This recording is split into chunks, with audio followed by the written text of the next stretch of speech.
नमस्कार, आप देख रहे हैं आज तक डिजिटल और मैं हूं आपके साथ अनूप आकाश वर्मा। और मेरे साथ हैं क्राइम तक के डिप्टी एडिटर चिराग गोठी। चिराग, बहुत बहुत स्वागत है आपका। लोकसभा चुनाव संपन्न हो चुके हैं, नतीजे आ चुके हैं और इंडिया वर्सेस एनडीए में एनडीए के आंकड़े बहुमत से ज़्यादा हैं, यानी कि वो सरकार बनाने लायक उनके पास संख्या बल है। लेकिन जो इंडिया गठबंधन है अभी उसने हार मानी नहीं है, क्योंकि बीजेपी को पूर्ण बहुमत नहीं मिला और जोड़ तोड़ करके एनडीए के पास बहुमत है और उसी में सेंध लगाने की इंडिया गठबंधन की तैयारी है, जो हालिया बयान सामने आ रहे हैं। लेकिन इस चुनाव में दो ऐसी लोकसभा सीटें हैं जिनकी सबसे ज्यादा चर्चा हो रही है।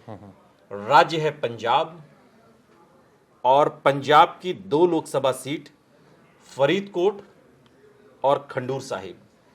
और इन दोनों से जो लोग जीते हैं वो दोनों उम्मीदवार खालिस्तान का खुलकर समर्थन जो है कर चुके हैं और करते रहते हैं। हम बात कर रहे हैं फरीदकोट से सरबजीत सिंह, जो चुनाव जीत गए हैं। सरबजीत सिंह कौन है? सरबजीत सिंह पूर्व प्रधानमंत्री इंदिरा गांधी के हत्यारे गार्ड बेअंत सिंह के बेटे हैं। वहीं दूसरी तरफ खंडूर साहिब लोकसभा सीट से खालिस्तान के जो समर्थक हैं अमृतपाल सिंह, वो भी चुनाव जीत गए और दोनों निर्दलीय उम्मीदवार के तौर पर चुनाव जीते हैं।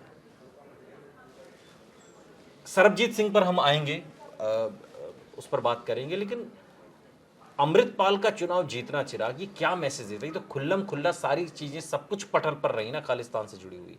मतलब जिस तरीके की बयानबाजी, जैसे स्टेटमेंट, जैसे भाषण, मुझे अच्छी तरीके से याद है किस तरीके से उन्होंने पूरे पुलिस को एक तरीके से घेर लिया था। इतना सब कुछ होने के बाद भी, और जेल से बैठा बैठा बंदा बाहर नहीं निकला अपने चुनाव प्रचार के लिए और चुनाव जीत गया। सवाल ये उठता है कि मैसेज क्या है और इसको क्या हम लोगों को स्वीकार करना चाहिए। संविधान के अकॉर्डिंग तो वो मेंबर ऑफ पार्लियामेंट बन गए हैं, क्योंकि 2 लाख से ज़्यादा मतों से जीते हैं और वो समर्थन करते हैं खालिस्तान का। तो इसको क्या माना जाए, ये व्यूअर्स पर ही छोड़ते हैं कि इसको क्या माना जाए, क्योंकि हमें पता है और सबको पता है बात। सवाल ये उठता है कि एक ऐसा आदमी जिसके ऊपर एनएसए लगाया, जो 3-3.5 महीने फरार रहा, उसके बाद पंजाब में एक गुरुद्वारे में जिसने सरेंडर किया, उसके बाद उसको अरेस्ट किया गया, फिर असम में भेज दिया गया कई 100 किलोमीटर दूर कि आप वहाँ जाकर उसी जेल में रहो, क्योंकि पंजाब की कानून और व्यवस्था को आपसे खतरा है। क्या वो मुकदमा गलत था? अभी तो जांच चल रही है और अभी तो उसी केस में न्यायिक हिरासत में है।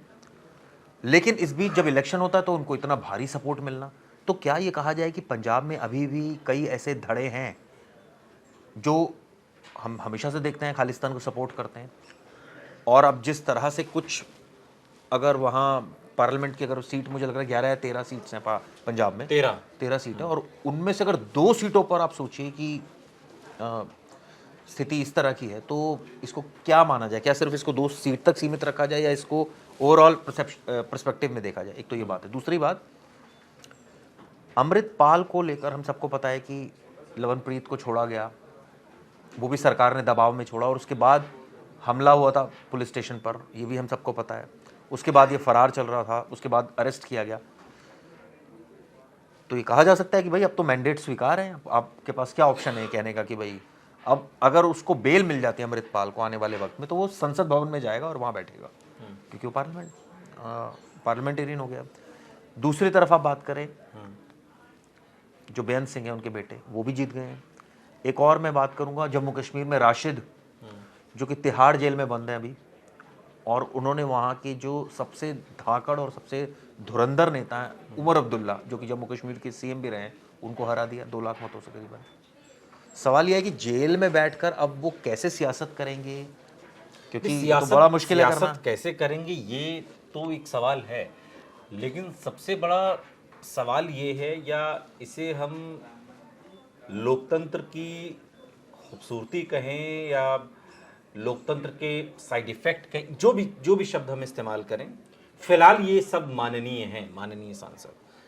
लेकिन खंडूर साहिब से जब हम बात कर रहे हैं अमृतपाल सिंह की, अमृतपाल को कितने वोटों से वो जीत गया, इसे समझिए।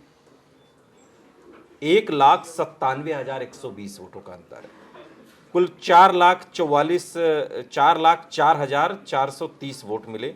कांग्रेस के कुलबीर सिंह जीरा को 2,07,310 वोट मिले। और आपको बता दें कि अमृतपाल, जैसा कि चिराग ने बताया, अभी असम की जेल में बंद है और जेल में बंद रहते हुए ये चुनाव लड़ा। केजरीवाल के तौर, जैसे केजरीवाल को बेल मिली थी चुनाव प्रचार के लिए, वैसे ही बेल भी मांगी थी लेकिन वो रिजेक्ट कर दी। और वारिस पंजादेग संगठन का मुखिया अमृतपाल को पिछले साल ही नेशनल सिक्योरिटी एक्ट यानी कि एनएसए के तहत अरेस्ट किया गया।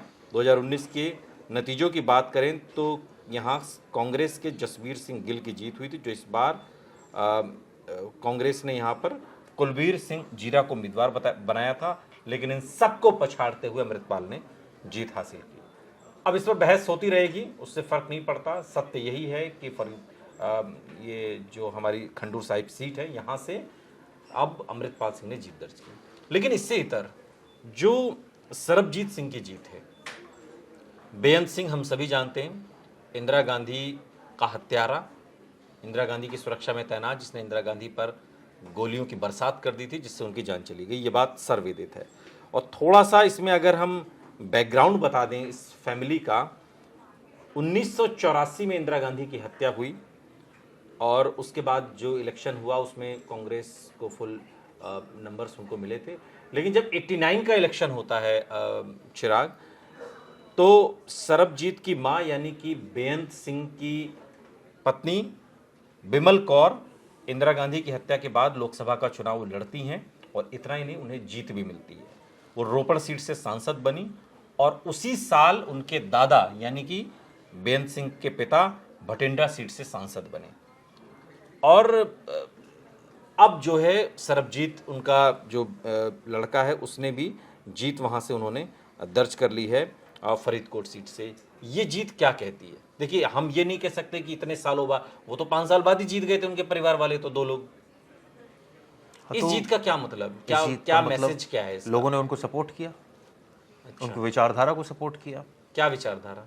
ये दोनों तो खालिस्तान की बातें करते शायद रहते, सपोर्ट कर रहे हैं लोग, ये तो दिख ही रहा है हमें। इसमें तो कोई मतलब आंख बंद करने वाली, अगर हम नहीं बोलना चाह रहे तो अलग बात है, लेकिन सच्चाई तो यही है ना कि लोग सपोर्ट कर रहे हैं। इसका मतलब ये है कि पंजाब में अभी भी एक बहुत बड़ा धड़ा ऐसा है जो इसको सपोर्ट करता है।